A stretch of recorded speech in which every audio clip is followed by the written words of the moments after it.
একটা সিন্ডিকেট একটা দল মিলে চাঁদাবাজিটা করতেছে। কেন তারা এই মামলাগুলো দিয়ে হয়রানি করতেছে? কোনো ব্যবসা বাণিজ্য করতে যেন আমাদের একটা টাকা চাঁদা না দেওয়া লাগে। দুর্নীতি কাজের বিরুদ্ধে মেম্বার সাহেব বলার কারণে আজকে মেম্বার সাহেব জেলে। হয়তো আমরা ব্যবসা বাণিজ্য করি, বালু ব্যবসা বা পাথর ব্যবসা যখন যেটাও হয়, কিন্তু এখন দেখা গেছে যে চাঁদাবাজিটা প্রচুর হারে বাইরে গেছে। বর্তমান দেখা গেছে আগে যদি আমরা আওয়ামী লীগ আমাদের চাঁদাবাজি হতো, তো এখন বর্তমান যে চাঁদাবাজিটা হচ্ছে দ্বিগুণ। আর বর্তমান চাঁদাবাজি করতেছে ধরেন গিয়া একটা সিন্ডিকেট একটা দল মিলে চাঁদাবাজিটা করতেছে। কেউ কোনো মানুষ যদি এটা প্রতিবাদ করতে যায়, হয়তো কি তারই উপর হামলা মামলার। আওয়ামী লীগের আমলে উনি বাংলা বাজার যে নদীটা আছে আমাদের পিং নদী, ওই পিং নদীর মধ্যে অবৈধভাবে যারা বালু উত্তোলন করছে তাদের বিরুদ্ধে মামলা মোকদ্দমা করে আসছে। ওই সব করিয়া বর্তমান ওই নয়গাঙ্গের পার এক মাঠে স্কুল মাঠ, ওই স্কুল মাঠে কে বা কারা রাতের বেলা ডেজার মেশিন দিয়ে বালু উত্তোলন করার সময় আলী হোসেন নামক এক ব্যক্তিকে মাথায় আঘাত করছে। ওই মামলা ভিত্তি করে আমাদের সংগঠনের সভাপতি রিয়াজ তালুকদার ওনাকে গ্রেপ্তার করছে। আমাদের যে দাবি এটাই যে রিয়াজ মেম্বারে ওই দিন ছিল ঢাকা বা এরকম ডকুমেন্ট আছে, উনি যে মেডিকেল যে হসপিটাল আর আপনার ওই যে হোটেলে ছিলেন, হোটেলে ডকুমেন্ট আছে, বা উনি যে কাজেরগুলো গেছে ওই কাজের সম্পূর্ণ ডকুমেন্ট রয়েছে। তার বাদে ওনাকে 1 নম্বর আসামি দেওয়া হয়েছে। ওই মামলায় আমাদের রিয়াজ মেম্বারকে বর্তমান জেলখানা দেওয়া হয়েছে।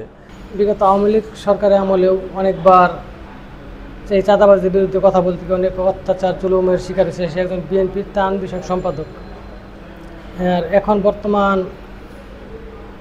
আওয়ামী লীগ যাওয়ার পরে বর্তমান যখন অন্য গ্রুপ চাঁদাটা নদীতে তোলা ধরছে, এটা নিষেধ করছিল যে এখানে কোনো চাঁদা তোলা যাবে না, যদি ব্যবসা করতে সুন্দরভাবে ব্যবসা করো, কোনো চাঁদা এখানে তোলা যাবে না। কিন্তু দেখা গেছে যে এটা বন্ধ করার কারণে দেখা গেছে অনেকের সাথে দ্বন্দ্বে জড়াই যায়, তার সাথে আর হুমকি দামকি দিয়ে মামলাও করে। তার নামে কয়েকটা মিথ্যা মামলা হয়েছে। তা আমাদের একটা দাবি যে মিথ্যা মামলায় আমাদের যে সভাপতি সাহেবরে কেন তারা এই মামলাগুলো দিয়ে হয়রানি করতেছে। উনি এলাকা যাইতে পারতেছে, একা দ্বারা 3টি মামলা দিয়েছে।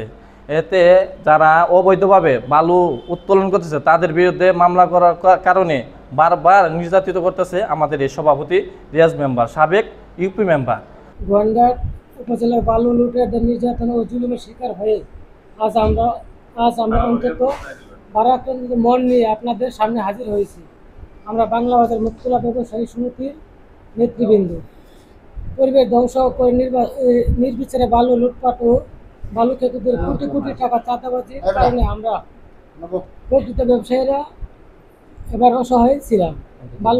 বালু লুটের প্রতিবাদে করায় আমাদের সমিতির সভাপতি ও গোয়াইনঘাট বিএনপির ত্রাণ বিষয়ক সম্পাদক মধ্যজাফলং ইউপির একাধিকবারের মেম্বার রিয়াজউদ্দিন তালুকদার পরপর 3টি মিথ্যা মামলায় আসামি হয়ে কারান্তরীণ হয়েছে। এখন আমরা চাই নদীতে যে সরকারি ক্ষমতায় আসুক বা রয়েছে, আমরা চাই যে কোনো ব্যবসা বাণিজ্য করতে যেন আমাদের একটা টাকা চাঁদা না দেওয়া লাগে, আর সুন্দরভাবে যেন আমরা ব্যবসা বাণিজ্য করতে পারি, এটাই চাই। আর যে রিয়াজ মেম্বারের কথা বলছি সভাপতি, তার বিরুদ্ধে যে কয়টা মিথ্যা মামলা হয়েছে, আমরা চাই যে যেহেতু মিথ্যা মামলা, তাকে তদন্ত করে সঠিক তদন্ত করে তার মুক্তি দাবি চাই, আমরা মুক্তি চাই। মামলাটা দেওয়ার কারণ হইল যারা অবৈধভাবে বালু উত্তোলন করতেছে তাদের বিরুদ্ধে দুর্নীতি কাজের বিরুদ্ধে মেম্বার সাহেব বলার কারণে আজকে মেম্বার সাহেব জেলে। মিথ্যা মামলা।